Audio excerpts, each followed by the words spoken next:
నిన్న మా బండి సంజయ్ గారు, అదేవిధంగా మా ఈటెల గారు ఒక ప్లేస్లో కూర్చొని పెట్టి వాళ్ళకి కాంప్రమైజ్ చేపిస్తున్నారు.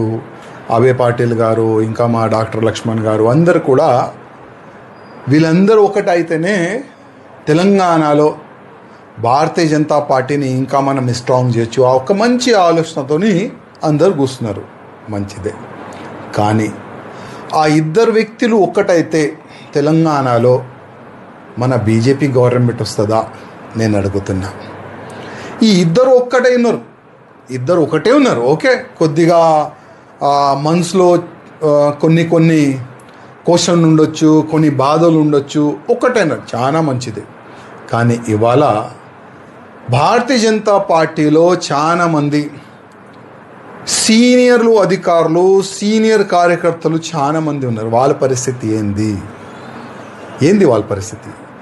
ఇవాళ ఎంతోమంది గతంలో మున్సిపల్ ఎలక్షన్ జరిగిన చాలా వరకు కార్పొరేటర్ గెలిచినారు. అసలు ఆ కార్పొరేటర్ ఎట్లా ఉన్నారు, ఏంది మీ డివిజన్ పరిస్థితి ఏంది, ఎస్ఐఆర్ ఏ విధంగా జరుగుతుంది చూస్తున్నారా? నో. బూత్ కార్యకర్తల పరిస్థితి ఏంది అడుగుతున్నారా? నో. నెక్స్ట్ మున్సిపల్ ఎలక్షన్ వస్తున్నాయి, 3 మేయర్ అవుతారంట.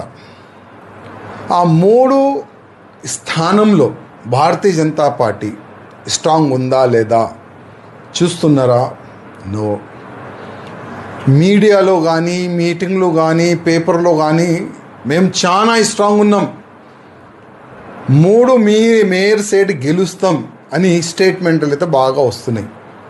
3 కాదు, ఒక్కటి కూడా కాదు, ఆ ఒక్కటి మేయర్ సీట్లో సగం గెలిచి చూపెట్టండి అంటే ఈ విధంగా పని తీరు చూస్తే నాకైతే కనబడుతుంది. రామచంద్రరావు గారు భారతీయ జనతా పార్టీకి అధ్యక్ష అయి కూడా దాదాపు సంవత్సరం అవుతుంది. కానీ రామచంద్రరావు గారికి కొంతమంది ఆ అధ్యక్ష పదవిలో రావద్దు, కాంపిటీషన్లో మా రామచంద్రరావు గారికి కూర్చొని పెట్టినారు. ఆయన ఎంత బాధలు ఉన్నారో అది మాకు తెలుసు. ఎందుకంటే చేతులు కట్టి ప్రెసిడెంట్ను పని చేయంటే ఏ ప్రెసిడెంట్ కూడా పని చేయలేడు. ఒకటే ఒక వ్యక్తి మేము చెప్పినట్టే రామచంద్రరావు గారు పనిచేయాలి అని ఆయన పైన ఒత్తిడి చేస్తే రామచంద్రరావు గారు ఎట్లా పనిచేస్తారు? రామచంద్రరావు గారు వచ్చే మున్సిపల్ కార్పొరేషన్ ఎలక్షన్, ఆ కార్పొరేషన్ ఎన్నికల్లో చాలా వరకు సీట్లు గెలిస్తే మీకు పేరు వస్తుంది. ఒకవేళ ఇప్పుడున్న కార్పొరేటర్లో సగం వస్తే అది మొత్తం మీ పైననే రాలేస్తారు. అది మీరు చూసుకోండి. అందుకోసం కేంద్ర అధికారులకి మీరు డైరెక్ట్ మాట్లాడి, మీరు చేతు కట్టేసినారు కదా వీళ్ళు, ఆ వ్యక్తుల గురించి మీరు డైరెక్ట్గా కేంద్ర అధికారులకు చెప్పండి. మీరు ఫ్రీ హ్యాండ్గా తెలంగాణలో వచ్చే మున్సిపల్ ఎన్నికల్లో మీరు పనిచేస్తేనే మంచి రిజల్ట్ వస్తుంది.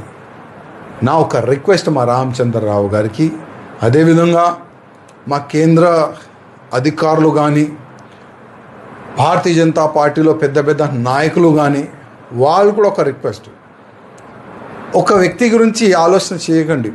మాలాంటి చాలామంది వచ్చినారు, మాలాంటి చాలామంది గాయబ్ కూడా అయిపోయినారు. హిస్టరీ మనం చూస్తే మాకు ఇష్టం కూడా లేదు, మీ భిక్షం కూడా మాకు అవసరం లేదు. కానీ రిక్వెస్ట్, నాలాంటి చాలామంది కార్యకర్తలు ఉన్నారు, ఒక్కసారి తెలంగాణలో డబుల్ ఇంజన్ గవర్నమెంట్ రావాలి, భారతీయ జనతా పార్టీ గవర్నమెంట్ రావాలి, కాషాయం రాజ్యం రావాలని చాలామంది కలలు చూస్తున్నారు. ఆ కలలు ఏ విధంగా మనము కార్యకర్తల ఆలోచనని ఏ విధంగా మనము సక్సెస్ చేస్తాం, దాని గురించి మీరు ప్లాన్ చేయండి. ఆ 2-3లో ఉంది కదా ఈగోయిజం, ఆ ఈగోయిజంని పక్క పెట్టండి. లేకపోతే కేంద్రంకి వీళ్ళ ఈగోయిజం వల్ల, వీళ్ళు రాజ్యం వల్ల ఎంత డ్యామేజ్ జరిగింది పార్టీకి, అది కేంద్ర అధికారులకు చెప్పాలని మా రామచంద్రరావు గారికి నా ఒక రిక్వెస్ట్.